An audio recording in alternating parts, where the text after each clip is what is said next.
All right, everyone, we are here with our friend Cleve Bell. Cleve, thank you for being here today. So good to be here. So good to be here. So great to have you. And as you can tell already, you guys, you should be excited for this episode because his voice is made for podcasts Great and voice. radio. Great voice. See, there's the laugh. I love it. I can't wait. All right, so Doug, you and Cleve are just great friends. We're trouble when we get together. Yeah, It's trouble. I know. So why don't you just kick us off here? What are we doing here? Cleve? So Cleve is the executive director of Riverside House, and it's a program that's helped men go from incarceration back to culture and society in a way that they can thrive. And you've been doing this for 45 plus years. Amazing. And but before we talk about your work with the incarcerated and that whole process of restoration, I want you to tell a little bit of your story. Like, tell us, who's Cleve Bell? Well, you know, as you may well know, and you've heard the story before, but as I grew up in Thomasville, Georgia, which is about 36 miles north of Tallahassee. So in the middle of nowhere.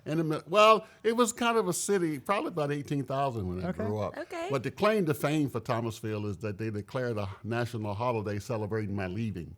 Because I believe that. I was such a troublemaker. I was Cleve a troublemaker. leaves Yes, day. he leaves day, and they have a band and they march around the Wow, city, that's and good. you Do know. they let you in for that holiday no, or it's no? only when I'm not unofficially not there.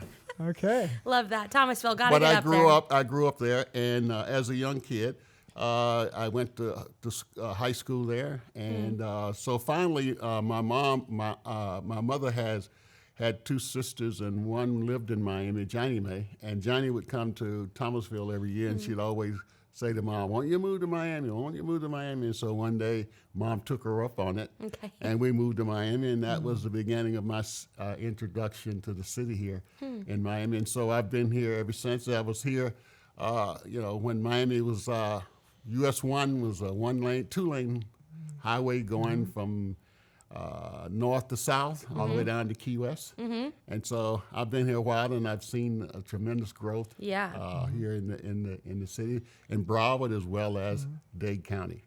So when you came to Miami, you were not a happy, well-adjusted young man. You had gone through some challenges, some racial tensions, and some brokenness that created some anger in you. So tell us about that part of Thomasville and transition. Well, Thomasville was truly a southern city. And I remember as a kid, one of the big highlights was seeing President 𝘼𝙐𝙑 ride through Thomasville and up on top limousine.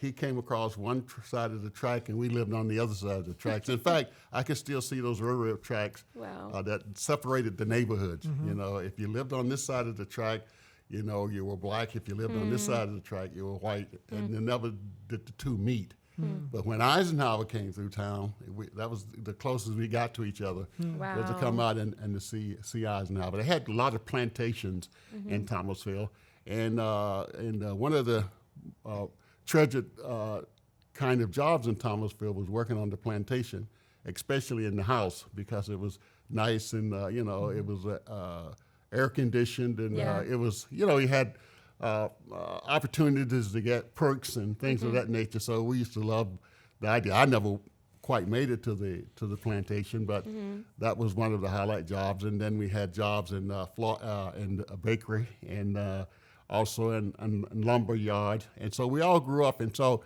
I grew up as a young kid. I started getting in trouble, and I often tell the story. I think my biggest challenge in life was that my mom and dad separated when I was a kid, and for some strange reason, I always wanted a father. And now I'm not sure what it would have done, but I don't know whether I got any better results. But it was something, how you constantly focus on something, you thought, if I just had that, I'd be better. If I had this, I'd be a better person. Well, what happened was that since I didn't have a dad, then I started hanging out with older guys because they were my example of a father figure, even though they were, they were just older. And so we started out, and in the old days, we didn't, we lived in Thomasville, and Thomasville was a dry county, meaning you couldn't buy alcohol. So we used to have to go to the Tallahassee, Thomasville, Florida line to get whiskey. But meanwhile, we always had our little own concoctions that we brewed at home. Wow. Like blueberry wine, and they had This is going way back. Yeah, Wow. we had a thing called home brew, and home brew was like you take yeast and raisins. Hey, we're not doing any recipes. Yeah, No, don't, no recipes on the don't show. go further. We don't want to give any ideas. But you had to put it in a dark closet, because it fermented. Yeah. And it was 35 cents a quart. And you get a big quart, man. And you say you go chip in on you got any money to chip in on the quart? And whoever chipped in the most got the first shot, Wow. But they had to figure out if it was good or not. Oh, we didn't. You didn't care. No, because we didn't know any better. All we know is we felt different after we drank it. Now, was it kosher or was it properly labeled? We're not sure. No. We didn't give a chance to label it. Yeah. We just drank it. So Thomasville was your beginning of some. Yeah, this is where I started getting involved in alcohol, drugs, and crime, shoplifting, and sometimes people say, well, where were your parents? Well, I was the kind of guy that at home I was an angel. Yeah. It wasn't until I was away from home. My mom wouldn't have recognized me away from home. Right. And I wouldn't dare let her know that I was doing these kind of things. Right. So it was never a kind of situation for me. I always went away from home because I in the neighborhood I maintained a clean reputation. Right. I was just dangerous outside of the neighborhood. Right. So you come to Miami, and Miami's obviously filled with a lot more temptations. 5 times more activities. So what happens? Well, I started working in construction, and construction work was then and still is very difficult.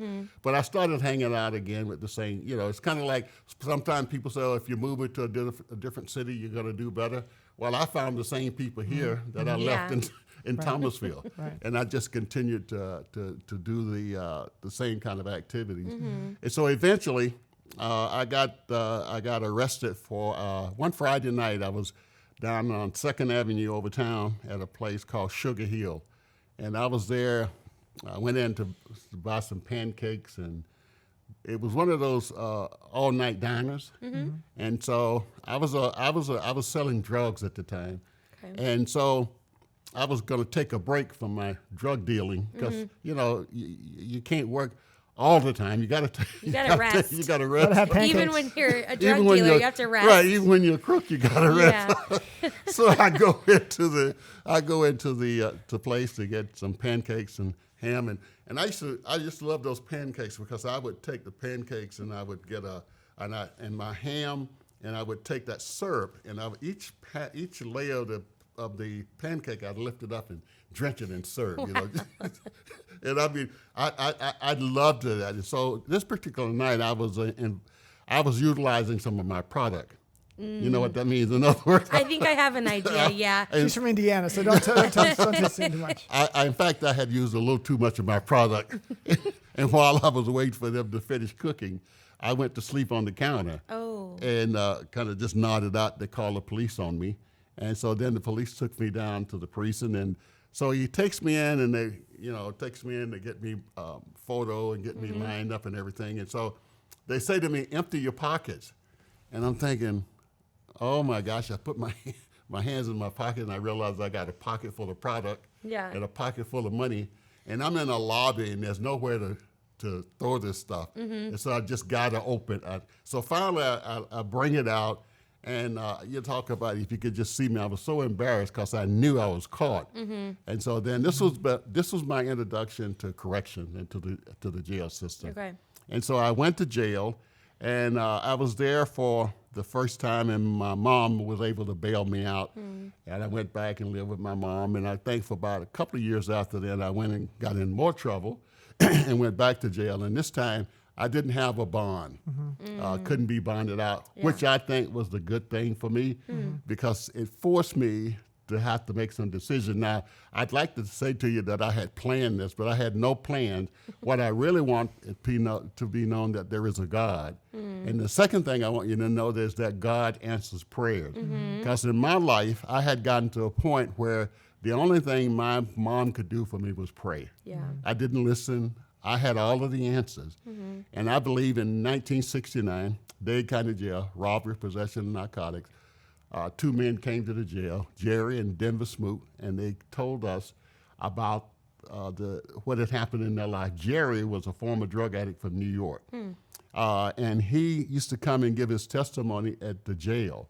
So I went down to the chapel, and I noticed with Jerry, he would come after a couple of weeks. I noticed that he used to take guys over into a small room on the side. And when they would come out, they'd be crying. And I thought, wow, this is different. What's going on with What's Jerry? going on with Jerry? And I figured it out. I knew what it was. He's bringing drugs to jail. That's what and these guys were so rich. You got I him. got him, Jack. I figured you out. You didn't think I was going to peep your whole cards. so then I couldn't wait for the next week so I could go in the room.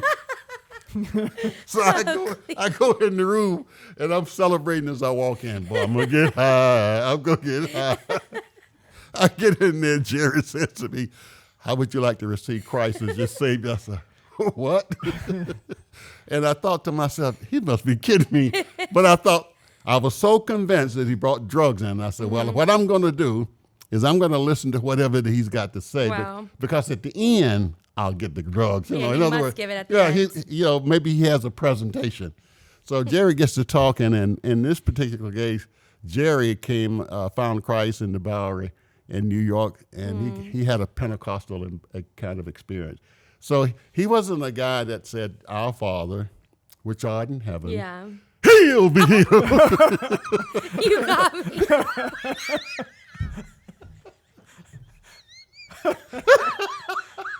You all right, Kelly? I'm like gonna have a heart. So you can imagine how I felt, right? Because I didn't know anything about this. And so he just went off on me, and I thought, well, maybe I should receive Christ, because that's not. I wasn't sure I could get out of there, so I said, let me. I was open then because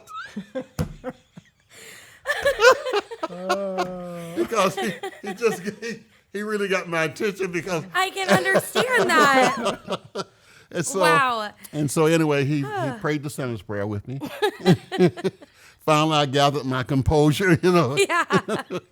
That's important. And then he prayed with me, and it was as though this building was lifted off my shoulder. And it was that time, 1969, February 14th, Valentine's Day. It happened. And so I'm on my way back to the cell, right? And the Spirit begins to work in my life. And as I'm walking up into my cell 5B4, that Spirit that I had been introduced to through Christ said, why don't you tell these guys what just happened to you Wow. a few moments ago? I said, I was a new Christian, so I didn't have it all padded out, but I thought this was kind of crazy. Yeah. Let me tell you about Jerry and Jesus.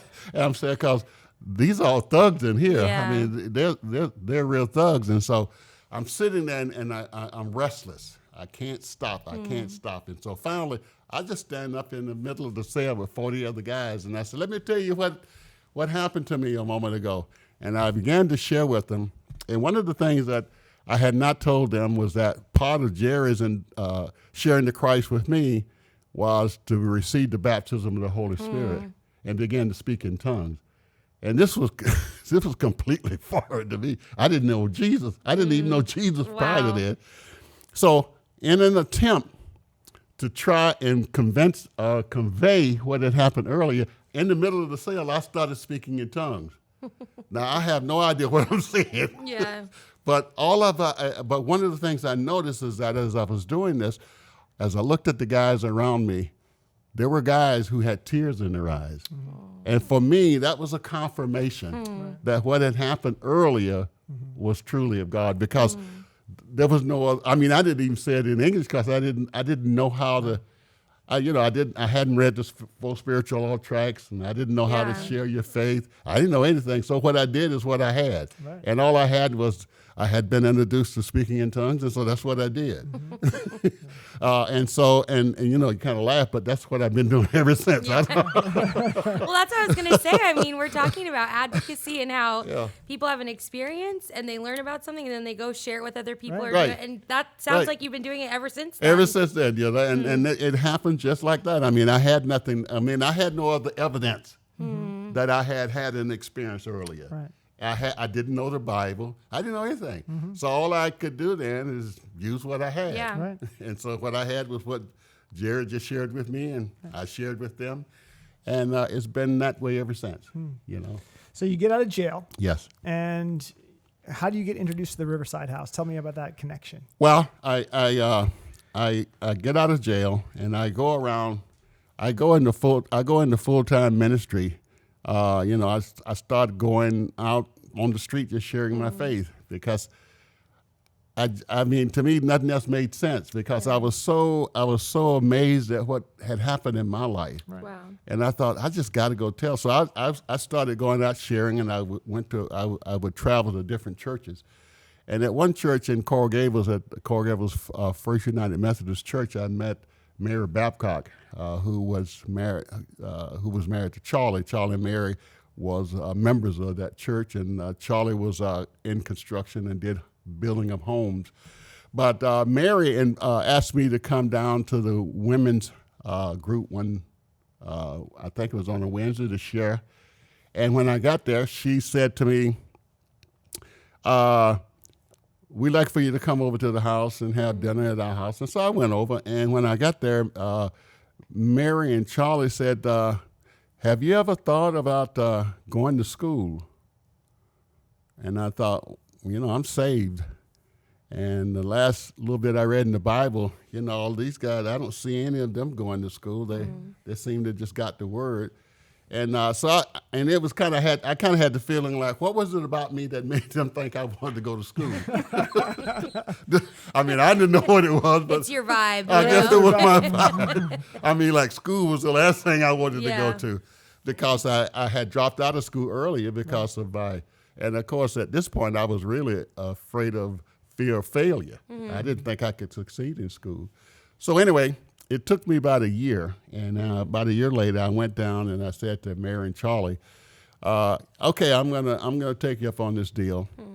And so Charlie went and got his checkbook, wrote me out a $5,000 check at the time, and $5,000 every semester for 5 years. Wow. Is how I got my education. So my knowing Charlie then owned a building, which is Riverside House. It was an apartment building. The church, the Methodist church, asked Charlie could they use the building to do work with returning citizens. And so Charlie asked me, he said, well, would you go down one night a week and do a Bible study? So I said, sure. I went down to do a Bible study. I got there, and I was there. I probably did the Bible study for about a year. And then the executive director said he wanted to go on a 1-year sabbatical, and they wanted to know what I fill in until he got back. Wow. So I said, okay. So, 20 years go by, and I'm thinking the guy was only supposed to be gone a year. That's a long sabbatical. That's a long sabbatical. So I tell people I waited on him for 20 years. Now I'm in my second 20 years. I'm looking for him, because I think he misled me. Yeah, I think I'm pretty sure that's true. And so that's how I got at Riverside House. I went there. Wow. I went there simply to do a Bible study, and one thing led to the other. And the truth of the matter is that there came a time, because the program was in such bad shape, that the board then considered closing it down. And for me, it was going to be harder. It was going to be harder to close it down than it was to keep it open, because to me it was saying that God couldn't do and be what it is we said. I mean, that's the easy. I couldn't close it down. So 45 years later, here I am. It's amazing. So we're talking about advocacy, that you do for others what what someone did for you. Yes. And you have a Charlie in your life that Yes. invested in your education Yes. and believed in you Yes. and saw potential in you. Yes. And now you do that for, men who are incarcerated who come to the Riverside House. So tell me, what does the Riverside House do? Well, Riverside House is a reentry facility. And what that means is we simply bring in folks, in this particular case, inmates, who are in the last maybe 6 months of their sentence. Okay. They come into our facility for the purpose of life skills, job placement, substance abuse, housing, all of those things that they're going to need in order to successfully reintegrate back into the community. And so that's what we do there. And how many men have gone to the Riverside House in the 45 In years excess, you've been there? something in excess of 10,000, 10 to 15,000 have gone through during that time.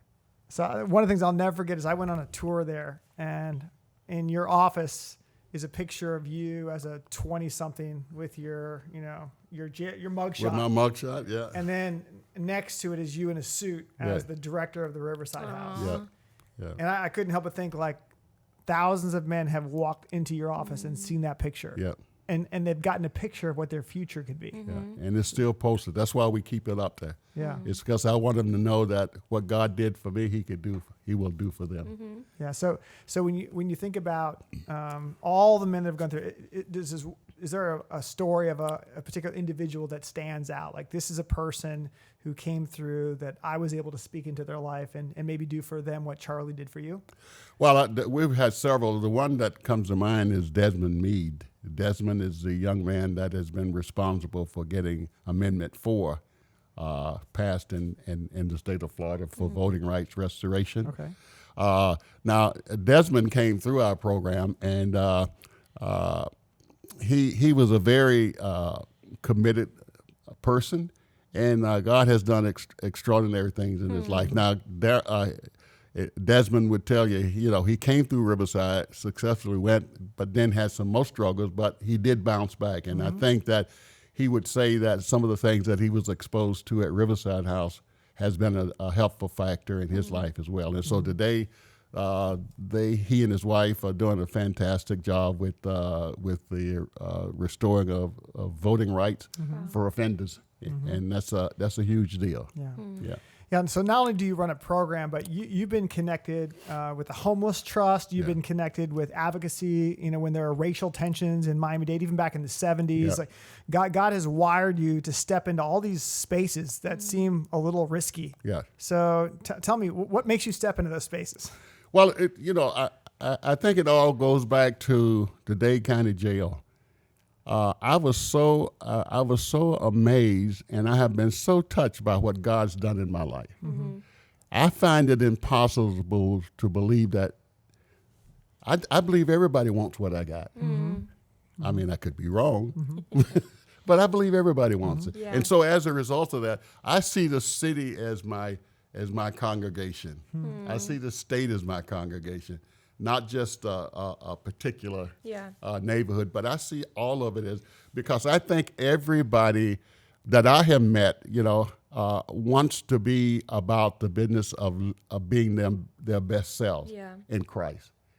And so many, and it was like me, I had a very negative opinion of God, because I growing up in the South, they talked about God, but God seemed to have more love for folks on that side of the track than he did on this side of the track. Well, I finally met him, and I want both sides of the track to know he's got both of their backs. And so I just can't. I mean, every time I look, Doug, anytime something jumps off in the news, I think to myself, wow, I wish we could get into that. I wish we could take the good news over there. Boy, if they just knew. If they just knew that what it is that they want is this close. You know what I mean? And so that's the thing that kind of keeps me going. For example, we were talking earlier about 𝘾𝘼𝙉. Right. Starting out with 𝘾𝘼𝙉, and 𝘾𝘼𝙉 was a weekend that was when I was involved in it, roughly 40 years ago. It was started by Catholics, and the Catholics trained the Protestants on how to do it.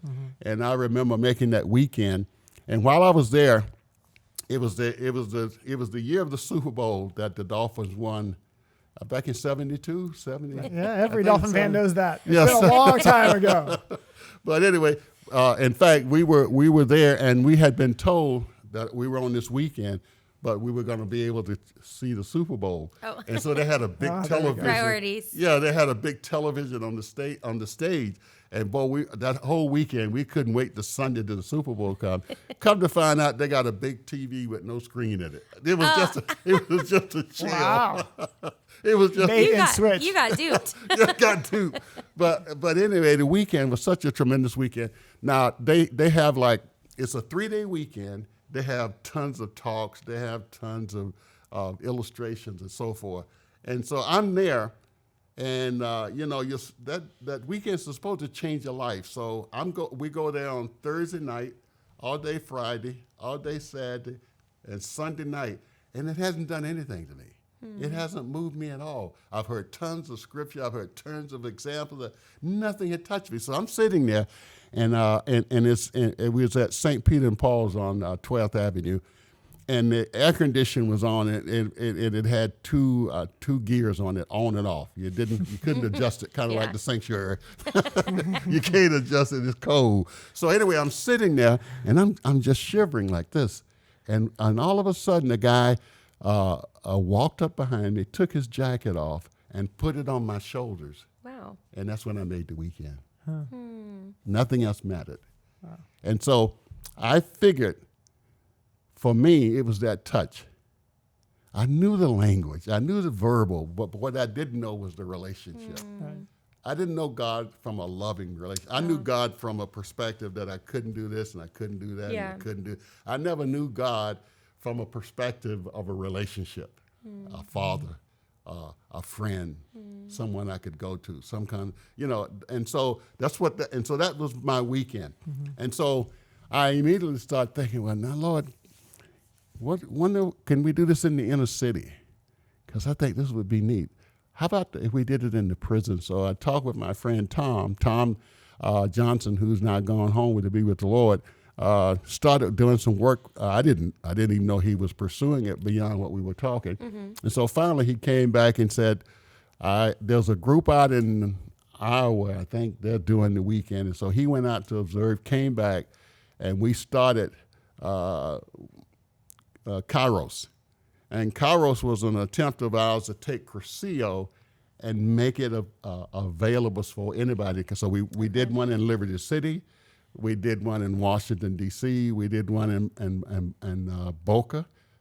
We did one in Cleveland. We did one anywhere that folks would let us do it. Wow. So finally, we started the one called Kairos. And Kairos was developed for the take inside of the prisons. Oh, okay. And we took the first one at Rayford for the first 5 years. We used to drive up to Rayford and do the weekends and come back. We did the first 5 years. We did just a crew from here drove up every 2 or 3 times a year just to do the weekends. And so finally, God used that in a wonderful way. Today, Kairos is now in 37 states and 10 countries. Wow. So that's the kind of thing that's the thing that excites me. Is so now I go and we go and make a weekend on Kairos, and they sing songs, and you think, wow, I remember that song. And that song that touched me is still touching people today. Those teachings that touch me is still touching people today. And so that's the thing that keeps me interested and excited about the opportunities. Anytime there's something going on, there's always a way for us to take the good news. And so whenever I'm out in Washington or Tallahassee, I'm always looking for folk with kindred spirits. And I never take a trip that doesn't get accomplish what God wants. I don't look for names, I look for kindred spirits. And in D.C. and Washington, everywhere we go, there are folks of God there wanting and willing to be used by God. Yeah, no, it's awesome to hear. You're a storyteller, so you have 1,000 stories. Yes. But the one thing that you haven't talked a lot about is just the way you advocate in Tallahassee for the rights and the resources that your men need, the way that you lobby in DC. So what keeps you from getting burnt out? Because this type of work is hard work. It's like 3 steps forward, 2 steps backward, both in individuals' lives and in just trying to get the resources to help the men that you serve. How do you not get burnout? How do you not get jaded, cynical, tired, and just say, I can't do this anymore? How do you do that? It works. It's like when you're involved in something that works, it works. I mean, it's like why quit when it works. Are there times that I get discouraged? Sure. Sometimes I get discouraged because I don't have enough money to do what we want to do. I don't have the right people in place to do what I want to do. On and on. But the thing was, Doug, is that it worked. And you say, well, how do you know that? It worked in me. If you had seen me back in the day, you would not have, even, for example, I tell the story sometimes, they're not around today, but there were homeless people that used to think it was a neat thing that I got saved. Just like Thomasville. Everyone was glad he left, but glad he got changed. There were homeless people that used to say, thank God.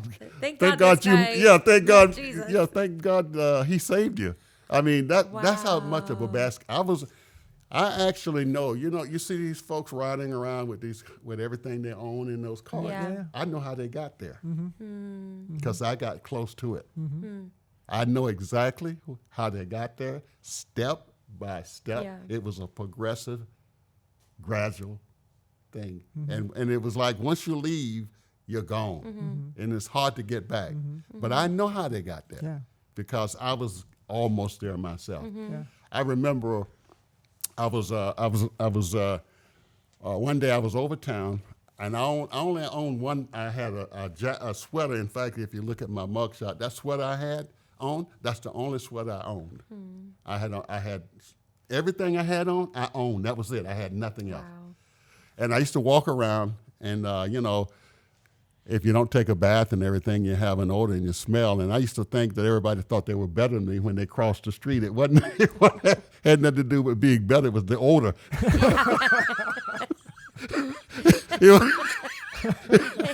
It was the smell. It was you. It was me. And so Shorty was the guy.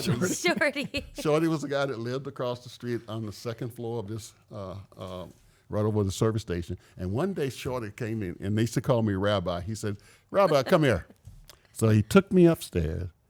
Shorty he says, now give me all of your clothes. Go ahead and take a seat. Have something to drink. He took my clothes, took them down to the laundromat and washed my clothes. Wow. And brought them back.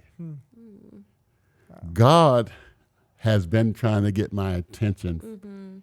And you know what? God's trying to get you, like with Celebrate Recovery. If you ask everybody, most of the folks who come to Celebrate Recovery, they can give you situations and circumstances when God has tried to reach them. Yeah. When he's been there for them. And they were not able to respond. So all along my life, all through my journey, God was always there trying to get my attention. I just wouldn't listen. I just wouldn't listen until one day, as I said, I went to the Institute of Higher Learning. And it was there that I thought, as bad as I was, jail was not my favorite place to be. No? It was too restrictive. Yeah. I can see that. Because I'm used to being, I'm like, can you imagine being in a cell 7 days a week, 24 hours a day with 40 other jugheads? No, I can't. I mean, that's a whole nother story of how you survive inside of a cell. We can talk offline. Yeah. That's another episode, another podcast. Yeah. So I've got one more question. Okay. So I will often talk to young men, especially men of color, who are like, it's really hard right now, and it's I've suffered this injustice, or I can't get past these barriers. And when you speak to young men like that are disillusioned or angry or been victims of injustice, you have a way of speaking to their life probably more than any other men I've ever met. Because you grew up with a colored water fountain, white water fountain. You grew up with all that and the anger that came with it, and then the incarceration. So what do you say to that person who's like, it's bad right now, or it's never been worse? What do you say to someone like that? How do you give them perspective? Well, I was walking on campus the other day at Riverside House, and a young man come up to me, and he was asking me about how do he get started. He'd been incarcerated for 25 years. Wow. And he said to me, you know, when I was in the institution, they said anytime we had a problem, that as soon as we got to Riverside House would help us with it. And I said, they lied to you because we cannot help you with most of those things. Yeah. So to answer your question, Pastor Doug, is I always try and tell the truth. It is difficult. It is real. But at some point or another, the truth has to set you free as opposed to enslave you.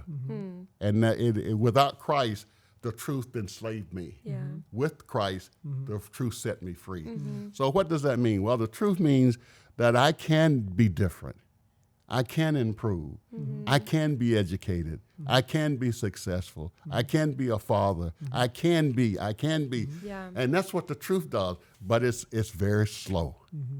It's very slow. I had to remind them when I got out of jail, I had changed, but the world had not. Yeah. And so we keep expecting things and so at Riverside House, the first thing I do, and not only that, when I'm talking with them, is I try to tell them the truth. What you feel is real. Now, what are we going to do about it? Right. Yeah. That's really Can we get help? Can we make a difference? So I was able to go, I went, as I said, I was able to go to school, get a degree. That was a tremendous experience for me. I was able to I've been successfully married now for 40-some years or more. So in other words, I've been able to, but it's been a process. It didn't happen overnight. Do I still get it? Is it still difficult? Yeah. Today, I'm now working on my clemency thing to get my civil rights restored. I have. I'm working on those kind of process, and I've been clean 50 years. Right. You know, but it's all a process. And so I think, Pastor Doug, to answer your question, we have to tell folks the truth and then be prepared to help them to find the answer. Yeah. Right. You know, if we can't find the answer, can we recommend them to somebody who can help? Right. Sometimes we can't help everybody, but we can connect people to people. Absolutely. But the things that they feel and they sense, it was real 50 years ago, and it still is. Is it as bad? No. Have we made improvement? Yes. Will there always be problems to some degree? Because that's the way. That's just life. Yeah. You know, it isn't. You're not special. It's just life. But sometimes you feel picked on, or you know, and that's legitimate. Right. But the Bible tells us if we know the truth will set us free. And I'm a witness today that I have been set free. Now, do I agree with everything? No. Do I think everything's right? No. But I'm free. And I was sharing with the guy the other night, for the first time in life, I have situations happening in my life, very difficult situations from time to time. And when I'm in the group like Celebrate Recovery, I said the good news is that I don't have to drink. I don't have to drug. And because I come to know Christ, for the first time in life, I have a choice. That's good. I can drink, or I can go exercise. Yeah. Or I can go read my Bible. I got choices. Yeah. And that's what I didn't know when I was not free. I didn't know I had choices. Yeah. I grew up believing I had no choice. And that all decisions had been made for me, and I had no choice. That's not true. I have choice. Yep. Now, I may not like some of the choices. You know what I mean? But I have them. Yeah. And that's what I try and share with them. It's a process. Yeah, it is a process. You know, it's kind of like you grow up as an African American, and you say, well, when you go, if you want to be successful, get a degree. Well, getting a degree don't guarantee you a job in the area you want. Right. Yeah. And that probably would be true of you too. But we don't know that because we don't know each other. Yeah. So I have a tendency to think that I'm the only one. You're the singled out one. I'm the single out one, when that's really not true. But sometimes it appears that way. Yeah. And so because of that, I then have to figure out. And for me, the way that I've been able to do this best is in my faith. I would not, without God, I would not be here today. I wouldn't. And I would not be seeing what I see today if there was no God. Yeah. And so Why do I keep doing this? Like the guys when I tell them I've been clean 50 years, and they say, well, why do you keep coming to groups? I say, well, how do you think I got 50 years? That's good. That's good. I got 50 years because I come to groups. Because you come to group. It's a proven, lead by example. process here. Lead by example. Yeah. Wow. Yeah. No, as you're talking, I'm thinking about this scripture in the book of Romans where Paul says, we look at our suffering and we learn to rejoice in all the trials because they produce something. They produce, character and hope and perseverance, and then that hope doesn't disappoint us. Right. And so I see that in your life. I see that in the people that you're leading, and just grateful for you and grateful for your story. Thank you. Yeah. Well, it's just like, some people are born with who are diabetic. That's a tough life. They have to take insulin every day. They have to watch their food intake. I mean, so it goes on and on. So my point is this, is that we all have problems. The good news is we have a Savior. And it's a Savior that understands us and that walks with us and that's a part of us. Yep. It's good. Isn't it great to be loved by God? It is. It's great to be loved by God. How great it is to be loved by you. I love that. Sing it again. How great it is to be loved Too by good, you. Cleve. Wow. Well, He just breaks out in song all the time. I He's know. degrees in music. He's like wow, we got to have him He's a- back. he's a real This is singer. just part one of, another episode we'll have you for. But Cleve, seriously, thank you so Well, much for thanks. being here, Thanks for for letting me sharing share, yeah. about how you use your freedom to help other people. And we look forward to just hearing more stories of what God is going to do through Riverside House and the work you're doing with the homeless in Miami, and how that will ripple out to hopefully have freed people free more people. That's what we hope. So thank you again for being here. And I want to thank you guys too for taking the time to allow me to be here to share the story and for the work the ministry that you guys are doing. Tremendous. Thanks, Lee. Thank you for listening to the Seasons Podcast. Our hosts are Pastor 𝘼𝙬𝙑 and 𝘾𝙼𝙍𝙑. Seasons is produced by Calvary Chapel Fort Lauderdale, and our theme song is Seasons by Connor Henderson with Calvary Music. For more information about our church or this podcast, visit calvaryftl.org.